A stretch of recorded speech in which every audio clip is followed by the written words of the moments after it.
नमस्कार दोस्तों, हम लोग पढ़ रहे हैं यूनिट 10 हेलो एल्केन और हेलो एरीन।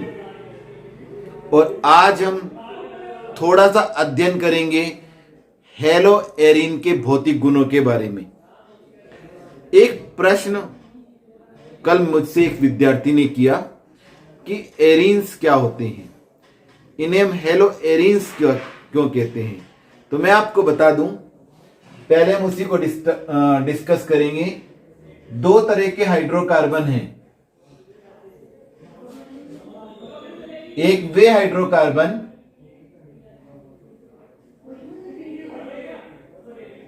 जो हमारे एलिफेटिक हाइड्रोकार्बन होते हैं, एलिफेटिक हाइड्रोकार्बन, और एक होते हैं हमारे एरोमेटिक हाइड्रोकार्बन।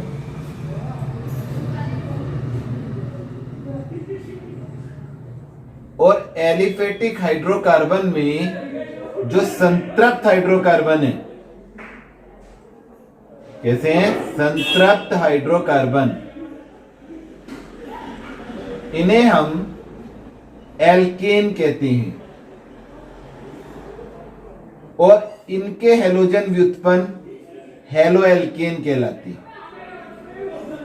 इसी प्रकार अगर हम देखें जो एरोमेटिक हाइड्रोकार्बन है,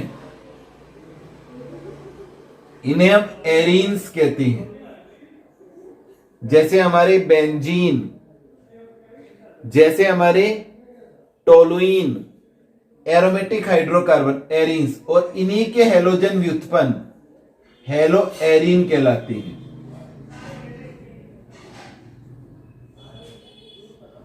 तो एरोमेटिक हाइड्रोकार्बन जैसे हमारे बेंजीन, टोलुइन, ये सब हमारे एरीन्स हैं। ठीक है, तो इन्हीं के अगर हम हेलोजन व्युत्पन्न बनाते हैं तो उन्हें हम हेलो एरीन्स कहते हैं। तो ये तो बात हो गई हेलो एरीन्स क्या होते हैं। अब हेलो एरीन्स के बाद हम आते हैं हेलो एरीन्स के भौतिक गुणों के बारे में बात करेंगे। हेलो एरीन्स के भौतिक गुण। तो जो हेलो एरीन्स हैं, इनके भौतिक गुण में हम चार बातें आज डिस्कस करने जा रहे हैं। पहला हमारा है भौतिक अवस्था। भौतिक अवस्था अगर हम देखें तो जो हमारे हेलो एरीन्स हैं, ये इनके जो लोअर मेंबर्स हैं, लोअर मेंबर्स का मतलब होता है जो इनके निम्न सदस्य हैं। निम्न माने कम परमाणु भार वाले निम्न सदस्य, वे तो होते हैं हमारे द्रव।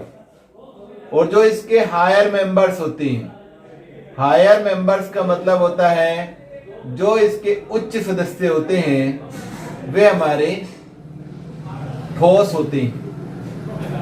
तो इनकी फिजिकल स्टेट अगर हम देखें तो मुख्य रूप से ये द्रव और ठोस होते हैं। और जो लोअर मेंबर्स हैं वे द्रव हैं। और जैसे जैसे इनका अनुभार बढ़ता जाता है, वैसे वैसे इनकी प्रवृत्ति सॉलिडिफिकेशन अर्थात ठोस की तरफ बढ़ती चली जाती है। तो ये तो बात हो गई इनकी भौतिक अवस्था की। अब हम बात करेंगे गलनांक और क्वथनांक की। गलनांक और क्वथनांक अगर हम देखें तो दो तरह की इसमें बन जाएंगी, जैसे C6H5Cl, C6H5Br, C6H5I। ये देखिए यहां पर हम देख रहे हैं केवल हेलोजन चेंज हो रहा है।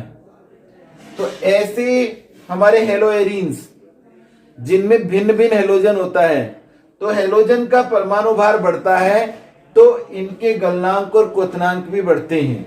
तो हम देखते हैं क्लोरीन क्लोरोबेंजीन से अधिक क्वथनांक और गलनांक ब्रोमोबेंजीन का है, और इससे ज्यादा अधिक हमारा आयोडोबेंजीन का है, और सबसे कम हमारा फ्लोरोबेंजीन का होता है। तो ये इनका गलनांक और क्वथनांक बढ़ने का क्रम है। गलनांक व क्वथनांक बढ़ने का क्रम। और इसका जो कारण हमने आपको बताया, कारण हमने आपको बता दिया कि इनके अनुभार बढ़ते हैं।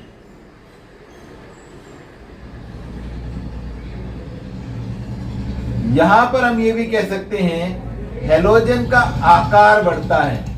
हेलोजन का परमाणु आकार बढ़ता है तो भी इनके गलनांक और क्वथनांक बढ़ते चले जाते हैं। और अगर हमारे ये जो हेलोजन है ये सेम हो, लेकिन हमारा जो एरिल पार्ट है, जैसे एल्केन में एल्किल पार्ट होता है, एरीन में एरिल पार्ट होता है, तो अगर हमारा ये एरिल पार्ट AR से हम इसे रिप्रेजेंट करते हैं, अगर हमारा ये AR पार्ट बड़ा होता जाता है तो हम देखते हैं तो भी इनके गलनांक और क्वथनांक बढ़ते चले जाते हैं, क्योंकि तब भी इनका अनुभार बढ़ता है। तो यदि समान हेलोजन हो, जैसे हम बात करें C6H5Cl की और C6H5CH2Cl की, तो यहां हम देखेंगे इसमें गलनांक और क्वथनांक नीचे वाले के ज्यादा होंगे, क्योंकि इसका अनुभार भी ज्यादा है और इसके एरिल मूलक का क्या बढ़ रहा है, इसके एरिल मूलक का हम देख रहे हैं, इसके एरिल मूलक का आकार भी बढ़ रहा है। ठीक है, तो ये बात हमें ध्यान रखनी है। अनुभार बढ़ने के साथ, और अगर समान हेलोजन है तो उसमें अनुभार बढ़ेगा और एरिल मूलक का क्या बढ़ेगा, आकार बढ़ेगा। और अगर हेलोजन हमारे अलग अलग हैं तो भी हम लिखेंगे हेलोजन का आकार बढ़ने के साथ और हेलोजन का परमाणु भार बढ़ने के साथ भी हमारे गलनांक और क्वथनांक बढ़ते चले जाते हैं। अब हम बात करेंगे घनत्व की। देखिए, घनत्व डिपेंड करता है आकार पर। घनत्व बराबर होता है द्रव्यमान बटे आयतन। जिनके आकार बढ़ते जाते हैं उनके घनत्व भी बढ़ते जाते हैं। तो परमाणु का आकार बढ़ने के साथ साथ हमारे इनके घनत्व भी बढ़ते हैं। क्या बढ़ते हैं, घनत्व।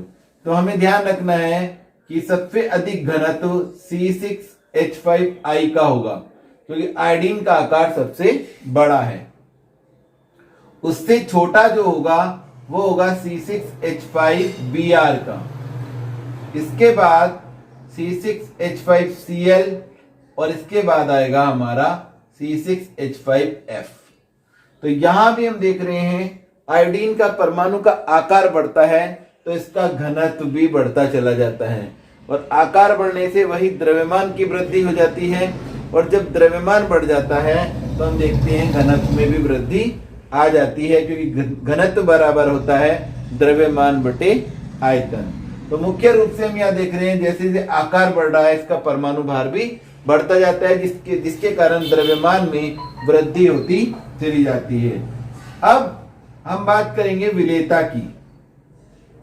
विलेयता में अगर हम देखें तो जितने भी एरोमेटिक हमारे हेलोजन कंपाउंड हैं, ये जिन्हें हम हेलोएरिन कहते हैं, इनकी विलेयता जल में अविलेय है। और अगर हम ऐसे भी कह सकते हैं ध्रुवीय विलायकों में अविलेय हैं, लेकिन ये कार्बनिक विलायकों में, जैसे हमने पहले भी बात करी थी, एल्कोहल, ईथर, बेंजीन आदि में विलेय होते हैं। क्योंकि कार्बनिक विलायकों में ये आसानी से घुल जाते हैं, जबकि ये खुद अध्रुवीय हैं, और इस अध्रुवीयता के कारण ही ये कार्बनिक विलायकों में विलेय होते हैं। और जो इनका CX बॉन्ड है उसमें भी ध्रुवता कम होती है, इसलिए ये जल के साथ हाइड्रोजन बंध नहीं बना पाते हैं और जल में नहीं घुलते हैं। तो मेन बात है कि इनकी ध्रुवता कम होने के कारण ये जल में घुलनशील नहीं है, लेकिन ध्रुवीय विलायकों में अघुलनशील है, लेकिन कार्बनिक विलायकों में घुलनशील है। अब एक बात और हम बता दें आपको कि कुछ समावयवी हमारा डाइहेलोजन होते हैं। समावयवी डाइहेलोजन जैसे हम देखें, उसके हम गलनांक की आपको बात बता देते हैं। डाइहेलोजन